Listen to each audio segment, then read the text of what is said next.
ole mlo thil tu ta chi bai karon buk le vek chawa voin hi kar thar tho tran ni nia voin chu seng ha keima chawin kan ni thona kan nu hi so thing chawin lo thunga chon voin chu tomato kan kat dona chon he ka then pa ron kal lo me ka then pa go sa chon tham ron lak sak lok dona hei ka kat lai vel tha mon lak sak lok don ni o ne tomato kat lai hir hawang o hemi hei ron la lai sila hemi atom che ho hi hemi tom ho hi hei nat ne lo bom mana he adum hovin lit blight ho chu chu hi kan pai don ni vo in chu seng han kan en kol ne lo de sak ani ara hin tur manang ti lo khop mai hei teneng ho hi kan pai anga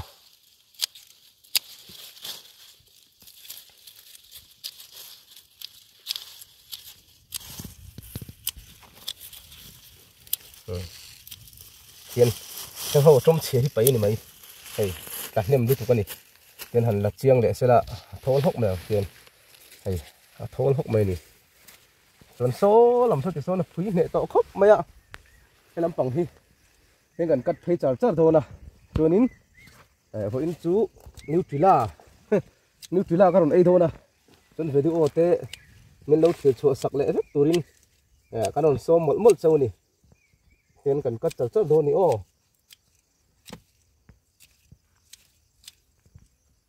đây bọc bồn tiếp bôi hay anh tổ khúc mà hay bọc bồn anh nhá hay sắm trộn cái này thua hay anh pa nó sẽ tối này sắm trộn tiếp bôi chọn hay bean nè cọp vắt mày này ô chọn thì khá nín cắn in cắn video cho rồi chôn xong mấy thôn nha mà đi chôn trên ai là bồi thạc được qua video bộ với cho xây đòn đâu nữa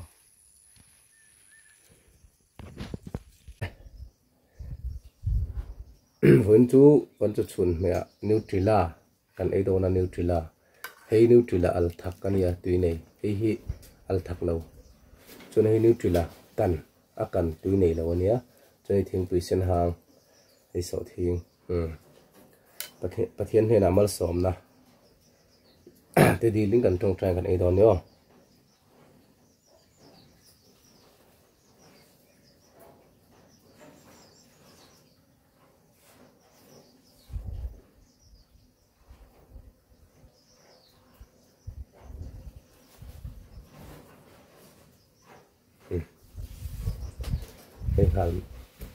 đây hàm nữa chơi tùy đòn al thagani alem al tha tùy đòn tục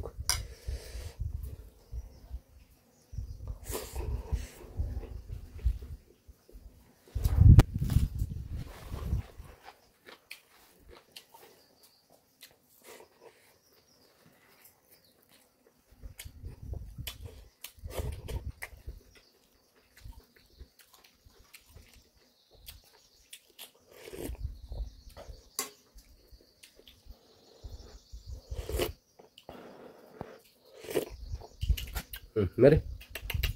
con này mẹ con này tay mẹ đi con này đó rồi biết rồi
á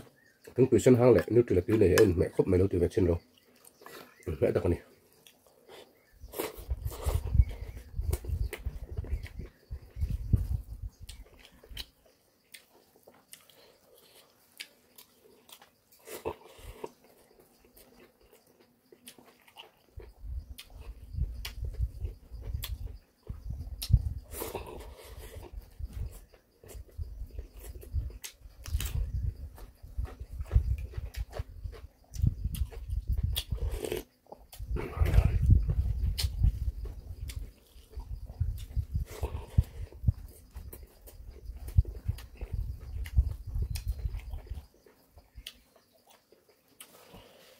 á khá là cả ngon rất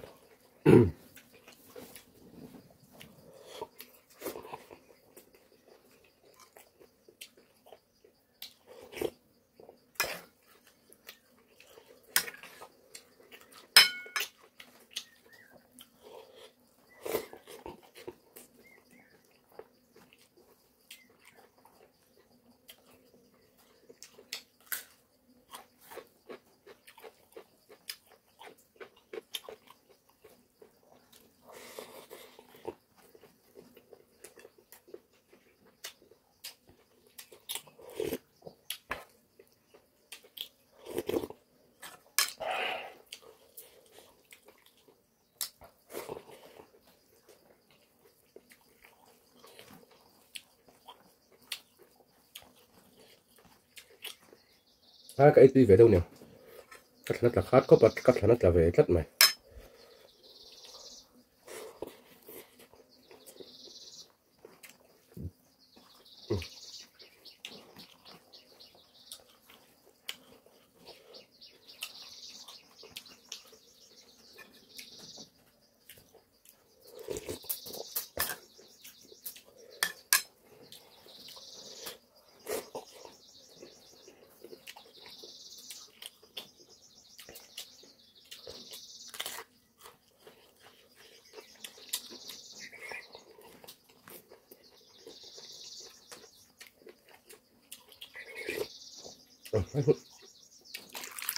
xin đi à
Đó, cặp vốn khóc mày,